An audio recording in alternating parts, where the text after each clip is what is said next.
So a lot of people ask me what to do with trading profits. As someone who has made into the six figure of pure profits, I can tell you my personal experience of what to do with this profit. I'm also going to tell you why you should not compare yourself to these people online that are posting payout certificates or faking screenshots of MT5 profits, right? I will tell you what goes on behind this, right? When someone shows you 10k of payouts, right?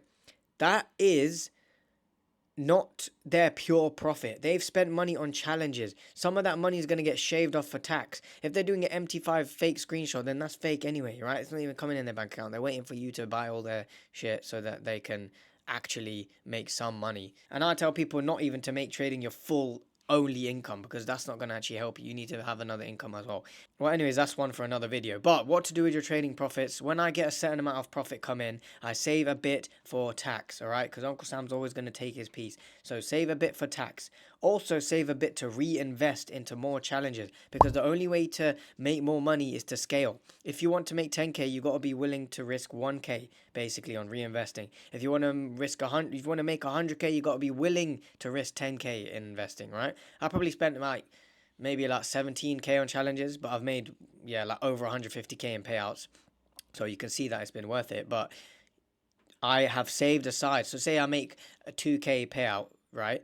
I'll save some, okay, this much for tax, this much for this, and then I'm going to say, look, now I'm going to reinvest £600 or $600 of this to do more challenges. And if that blows, and if I don't get a payout with that 600, then I'll hold out and I'll be patient and I'll wait till I get another payout to then use the profit. So that way I'm always using profits to make more money. I'm not just digging through my own personal bank account and the funds that I make from my other skills, because that's how tilt can start to creep in, right? And if trading is your only income, which I wouldn't suggest it should be, then it could lead to an even bigger spiral, okay?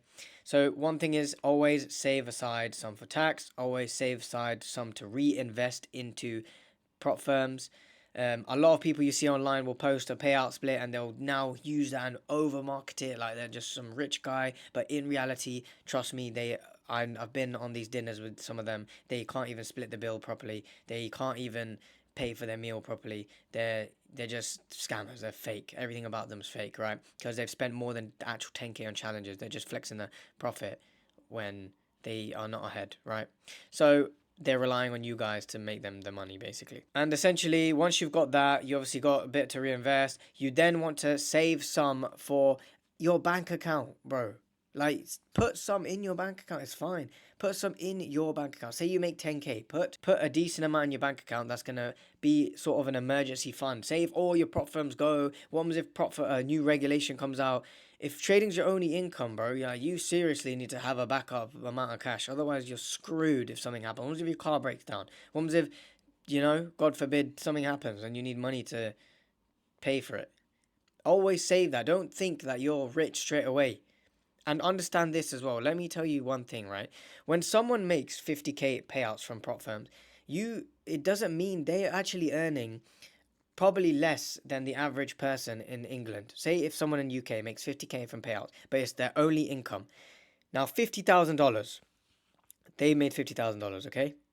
They've probably spent, let's even say they're a good trader, they've spent 10k on it. Now it's 40k profit. Now out of this 40k, they're still going to get taxed. So now let's say now you got 30k left. Now you got 30k pounds, right? But then you want to scale more. They're starting to reinvest. Now they have to use 5k of that to reinvest now into more prop firms. Now you got 25k left. And let me tell you, England cost of living is a lot. So it doesn't make you rich making 50k in payouts from prop firms. It's good to have bonus money. So now that 50k is on top of the skill that you earn, but don't just rely on that, and don't think these guys showing 50k payouts or even 100k, they're not rich, right? They know, they try and flex like they're ultra rich, but they're not. The reason why I'm comfortable and I live a good life, and I'm, one thing, I don't even chase these material things that much, right? And secondly, I have more income, and I'm honest about that, and I tell you guys that because I don't want to be, I'm always transparent about these things. I don't want to force you guys to make it believe like trading is my only income. It's not, but that actually helps me be a better trader than most of the guys you watch on YouTube, right?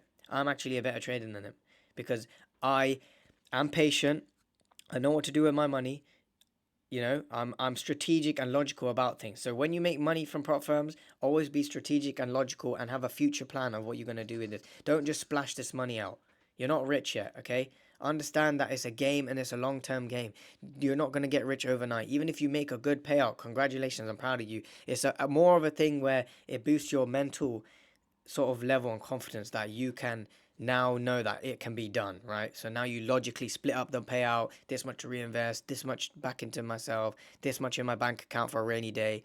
I would say invest into your space as well. That's another thing you should do. So say you make a good payout, but you got a very old laptop, or you're only trading on your phone, then use some of that to reinvest back into yourself. And that's a part of the reinvesting sort of pot, where you may buy yourself a better laptop so you can be a bit more professional about things. Have a nice setup. You see how the setup I've got? That's you can have as well if you just, if you focus on reinvesting into yourself and you don't see it as a negative expense where you spending on yourself and on your things. I bought this camera for £600. I bought this laptop for £1,000. I bought this phone for £1,000. But all of this has made me made more money because I've done it in a strategic way. Instead of buying material stuff, instead of buying a Gucci jacket that's literally pointless and doesn't help me make more money, I've bought things, electronics, things, spaces, tables, desks, monitors, things that have helped me to make more money because it's helped me think clearer. Okay, so pretty much it's just a simple convo with you guys, this video. I hope you guys learned something, you understand a little bit more. Like, trust me, it's a process. Don't worry, split your money, be smart about things, be realistic, be professional, and you'll be good. So if you enjoyed the video, like, comment, subscribe, let me know what you want me to talk about next, and I'll see you guys in the next video. Peace.